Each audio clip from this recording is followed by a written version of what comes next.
On the night of March 31, 1922, the small, isolated Hinterkaifeck farm in rural Germany became the site of one of the most gruesome and chilling unsolved murders in history. The bodies of 6 people were found slaughtered in their home, a brutal crime that left the local community in shock. The Hinterkaifeck murders have baffled investigators for over 100 years, with no conclusive answers as to who committed this horrific act or why. To this day, the case remains one of the most famous cold cases in Germany and the world, captivating both true crime enthusiasts and historians alike. The victims of the Hinterkaifeck murders were the Gruber family, who had lived on the isolated farm for years. The family consisted of 63-year-old Andreas Gruber, his wife Cecilia, their daughter Victoria, and had 2 children, 7-year-old Joseph and 2-year-old Cecilia. The family also employed a maid, Maria Baumgartner, who had recently started working at the farm. On the night of the murders, the entire family and the maid were brutally killed with a pickaxe, and their bodies were discovered the following day. The crime scene was horrifying, with all the victims lying in pools of blood, and the farm left eerily untouched except for the slaughtered bodies. The first sign of the crime came when neighbors noticed that the Gruber family was absent from church on April 1, 1922. They had been a regular fixture at the church and were known to be a close-knit family, so their absence raised immediate concerns. When the neighbors went to the farm to check on them, they discovered a scene of horror. The bodies of the Gruber family and the maid were found in various parts of the house and barn, each of them showing signs of extreme violence. It was clear that this was not a simple robbery gone wrong, it was a meticulously planned and executed massacre. The authorities were called to the scene immediately, and the investigation began in earnest. The police quickly determined that the killer had used a pickaxe to murder the family, and it was speculated that the weapon had been taken from the farm itself. But what was even more perplexing was the discovery that the killer had seemingly been hiding in the barn for several days before the murders took place. Footprints in the snow led investigators to the barn, where they found evidence that someone had been living there for an extended period, feeding on food from the farm. It was as though the killer had become familiar with the family's routines and had planned the murders carefully. Investigators were baffled by the fact that the killer had spent several days at the farm without being noticed. The Gruber family had lived in an isolated location, but they were not completely alone. They had neighbors, workers, and local tradesmen who passed by regularly. How had the killer managed to remain hidden for so long? Was the killer someone who knew the family, or was this an intruder who had taken advantage of the family's isolation? Despite the brutal nature of the murders, there was no sign of a struggle in the house. The family had been killed in their beds, and there was no evidence that anyone had fought back. The fact that the killer had taken such care in making sure that there was no immediate sign of struggle was puzzling. It was as if the murders were planned in advance, and the killer had ensured that the victims would not have a chance to defend themselves. This level of premeditation suggested that the murderer knew exactly what they were doing. One of the most chilling aspects of the case was the fact that the killer seemed to have remained at the farm for several days after the murders took place. It was reported that the murderer had slept in the barn, eating food that was left out for the animals, and had even gone so far as to use the Gruber family's possessions. The idea that the killer had stayed on the property after committing such a heinous act was unnerving and raised many questions about the killer's mental state. Was this a person who was so detached from reality that they could commit such a brutal act and then remain on the scene without remorse? Or was there a more complex motive at play, one that the investigators had yet to uncover? As the investigation progressed, a number of suspects were considered. The first suspects were the Gruber family's neighbors, who had close ties to the family and were familiar with their routines. However, there was no clear evidence linking any of the neighbors to the crime. The police also considered the possibility that the murderer was someone who had been employed by the Gruber family or had worked on the farm in the past. But again, no solid leads emerged. The investigation began to stall, and the case grew colder. Over the years, several theories about the Hinterkaifeck murders emerged, with some suggesting that the killer had been someone from the family's past, possibly a disgruntled worker, a relative, or even a family member who had become enraged. Others suggested that the murder was the work of a serial killer who had struck before and would strike again. There were even theories that the murders had been committed by a local gang, though there was no evidence to support this. Despite the many theories, none of them provided a definitive answer, and the case remained unsolved. As time passed, the Hinterkaifeck murders became one of the most notorious unsolved cold cases in Germany, and the farm itself became a place of legend. Locals often referred to the farm as a haunted site, with rumors of strange occurrences and eerie happenings surrounding the area. The murders continued to intrigue those who studied crime and unsolved mysteries, and they became a symbol of the complexities of criminal investigations. The case was also a reminder of how brutal and incomprehensible crimes can shatter entire families and communities, leaving behind a trail of unanswered questions. The Hinterkaifeck murders may never be solved, but they remain an enduring mystery that captures the imagination of those who study unsolved crimes.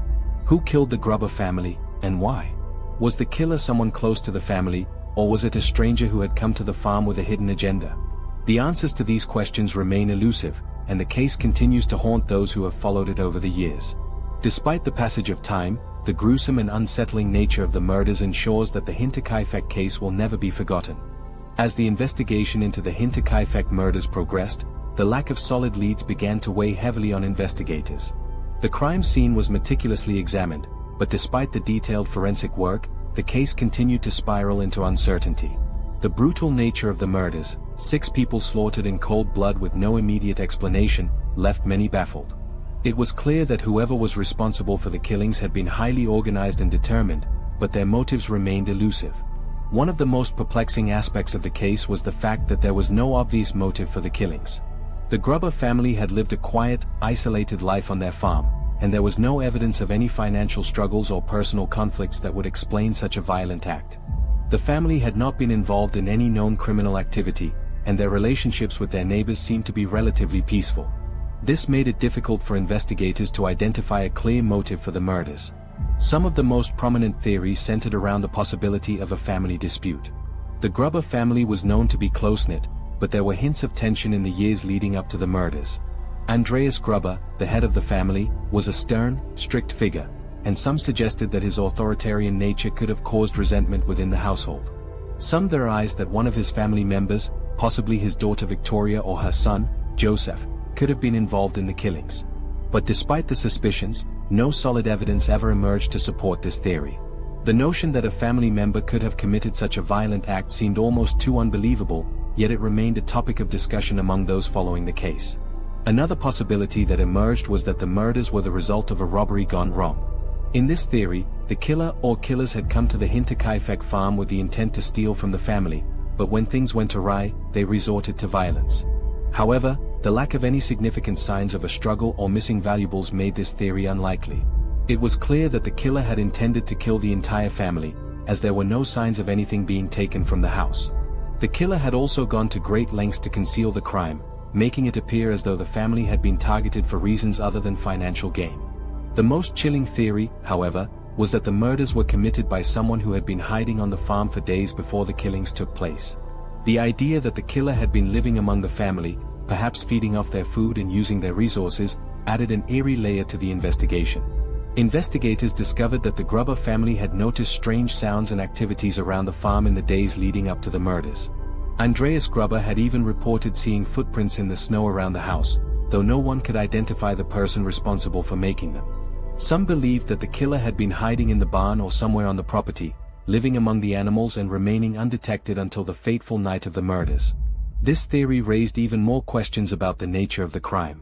Was the killer someone who knew the family and had a personal vendetta against them? Or was it a stranger who had been watching the family for some time, waiting for the right moment to strike?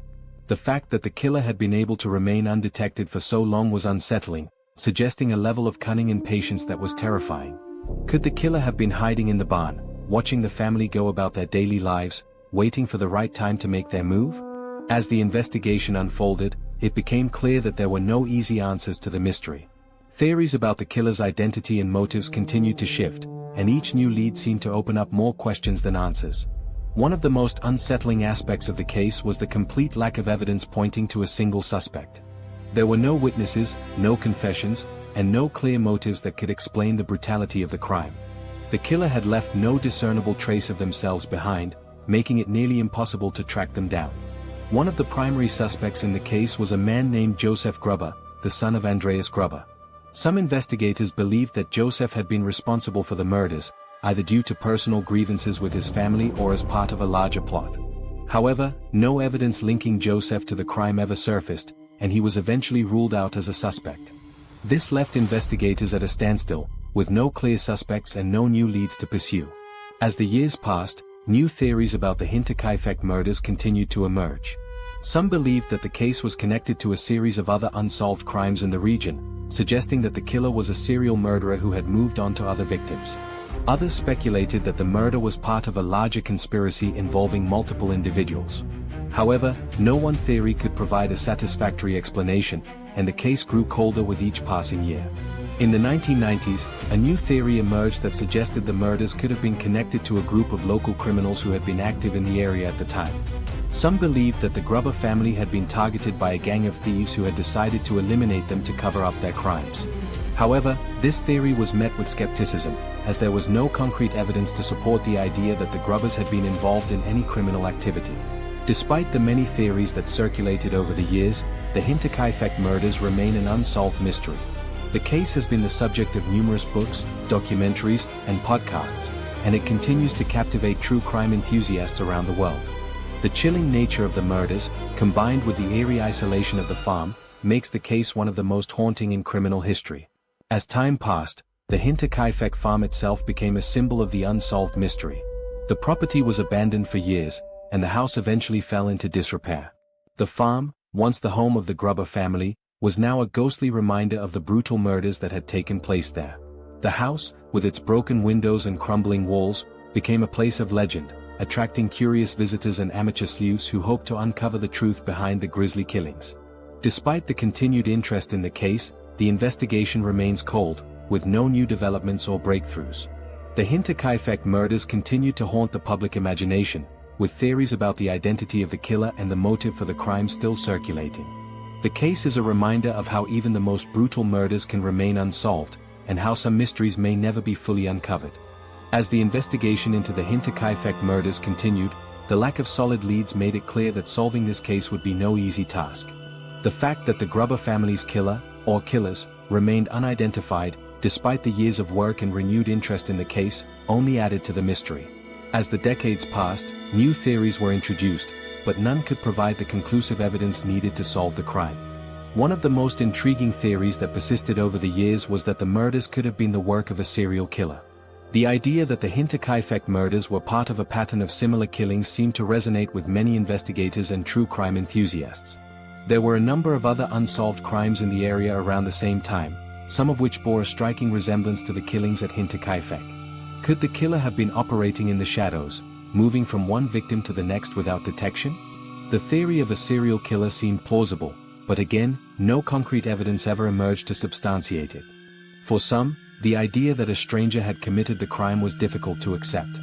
Given the secluded location of the farm and the fact that the Gruber family had lived in isolation for years, it seemed unlikely that a random stranger could have been responsible for such a brutal crime. The idea that the killer was someone familiar with the family and their routines made more sense. But who could have been so close to them, yet willing to commit such a violent and shocking act? The theories continued to evolve, and as investigators re-examined the evidence, they began to focus on the possibility that the killings had been committed by someone who had a deep personal connection to the family. The idea of a family dispute or personal vendetta resurfaced, with some suggesting that the killer could have been a relative, or someone close to the family, who had been driven to murder by resentment or anger. The fact that the murders were so brutal and methodical, with no signs of a struggle or resistance, suggested that the killer was someone who knew the family well and was able to carry out the act with cold precision. One of the most compelling pieces of evidence in the case was the strange behavior of the animals on the farm. When the bodies of the Gruber family were discovered, the animals were found to be undisturbed. The cows, for example, had not been milked, which was a routine task for the family. But the fact that the animals were untouched, and that no one had seen or heard anything unusual in the days leading up to the murders, suggested that the killer had not been a random intruder. The animals' behavior seemed to indicate that they were accustomed to the killer's presence, further reinforcing the theory that the killer had been someone the family knew and trusted. As the investigation continued, attention turned to the possibility of a more complex motive. Some speculated that the murders were related to a larger conspiracy, possibly involving organized crime or even political intrigue. The Gruber family had no known ties to any criminal organizations, but the isolated nature of the farm and the apparent care with which the killer had planned the crime made some believe that there was more to the story than simple personal conflict. Were there forces at play in the background that investigators had overlooked? In addition to these theories, some investigators believed that the murders were the result of a psychological motive. The brutal nature of the crime, combined with the apparent lack of remorse or emotional attachment from the killer, led some to suggest that the murderer was a psychopath or someone with a deeply disturbed mind. This theory was bolstered by the fact that the killer had shown no signs of fear or hesitation in carrying out such a heinous act. Was the murderer someone who had been driven by a deep psychological need to kill, or was there something more strategic at play? Despite the many theories, none provided the concrete answers that were needed to close the case. For years, investigators and the public alike speculated on the killer's identity, but the answers never seemed to materialize. The case became one of Germany's most famous cold cases, a reminder of how even the most brutal murders can remain unsolved. The Hinterkaifeck murders became a symbol of the limits of criminal investigations and the frustrating reality that some cases will never be resolved. One of the most frustrating aspects of the investigation was the failure to uncover any new leads. Despite years of investigation, the killer's identity remained a mystery. No new suspects were ever identified, and the case seemed to stall with each passing year. This lack of progress only added to the frustration of those who were determined to uncover the truth. The question that had haunted everyone from the beginning, who was responsible for the brutal deaths of the Gruber family, remained unanswered. For the people of Germany, the Hinterkaifeck murders became a dark chapter in the country's history. The mystery surrounding the case remained a topic of discussion for decades, with various theories and possibilities being explored by amateur sleuths and investigators alike. The case became part of the cultural fabric of the region, with the Hinterkaifeck farm itself becoming a symbol of the unresolved mystery. The property was abandoned for years, and over time, the house fell into disrepair. The farm, which had once been the home of a family, was now a haunting reminder of the unsolved crime that had taken place there. Despite the fact that the investigation seemed to stall, the Hinterkaifeck murders continued to be a topic of fascination and intrigue for many. Documentaries, books, and podcasts dedicated to the case have kept the mystery alive in the public consciousness. Theories and speculations about the killer's identity continue to circulate, even as the case remains one of the most famous unsolved murders in the world. The Hinterkaifeck murders may never be solved, but the case's place in true crime history is secured, and the haunting questions surrounding it will never fade. As the investigation into the Hinterkaifeck murders reached its 100th anniversary, the case continued to be one of the most intriguing and disturbing unsolved mysteries in German history. The details surrounding the brutal murders, the strange circumstances, and the lack of definitive answers only added to the case's status as a chilling piece of criminal history. In the decades following the murders, new theories continued to emerge, but none of them could definitively solve the mystery.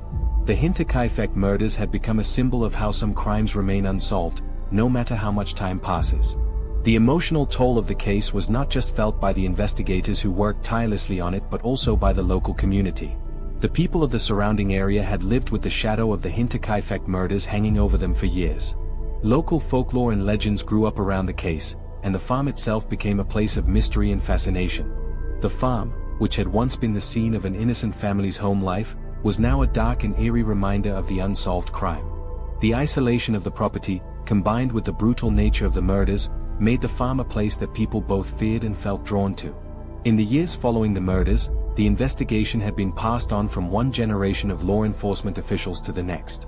Each new wave of investigators hoped to solve the case, but with each passing decade, the evidence grew colder, and the likelihood of finding the truth grew slimmer. The fact that the case had gone unsolved for so long only added to the sense of frustration felt by those still trying to make sense of what had happened on that fateful night. The more time that passed, the less likely it seemed that the killer would ever be found. Despite the many theories that circulated over the years, the most likely explanation remained the idea that the killer was someone who knew the family. The careful planning and execution of the murders suggested that the killer had been familiar with the family's routines and their lifestyle. The fact that the killer was able to remain hidden for several days after the murders suggested that they had been comfortable on the farm, perhaps even living there for a time. This theory, though widely accepted, remained just that, a theory. There was no solid evidence to back it up, and the idea that the killer was someone close to the family remained a haunting possibility rather than a definitive answer. One of the most haunting aspects of the Hinterkaifeck murders was the fact that the family had been slaughtered in such a brutal and intimate way. The killer's methodical approach to the murders, choosing to use a pickaxe as the weapon, targeting each family member individually, and leaving no trace of their identity, suggested that the murderer had a deep level of control. The fact that the killer had taken such care in committing the crime, and had spent time at the scene afterward, made the whole event even more unsettling. What kind of person could commit such a horrific act with such cold, calculated precision?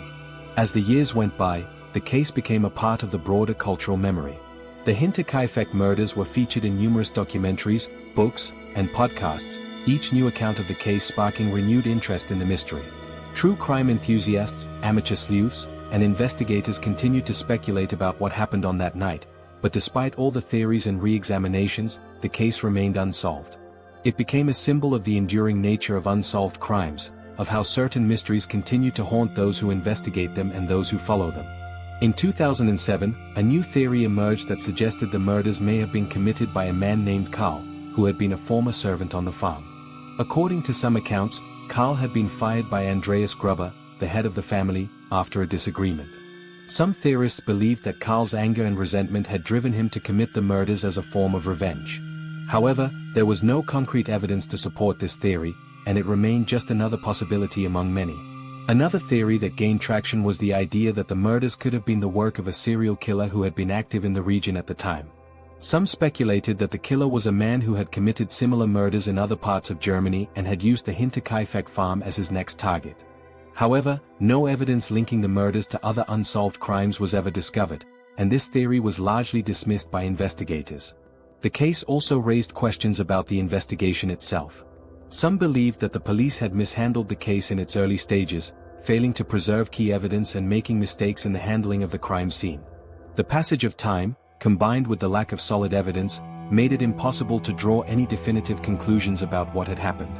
As the case grew colder and colder, many investigators and true crime enthusiasts became resigned to the idea that the truth would never be known. Despite the many theories and speculations, the Hinterkaifeck murders remain one of the most unsettling and unsolved cases in criminal history. The brutal slaying of an innocent family, the eerie isolation of the farm, and the ongoing mystery of the killer's identity continue to fascinate and haunt those who follow the case.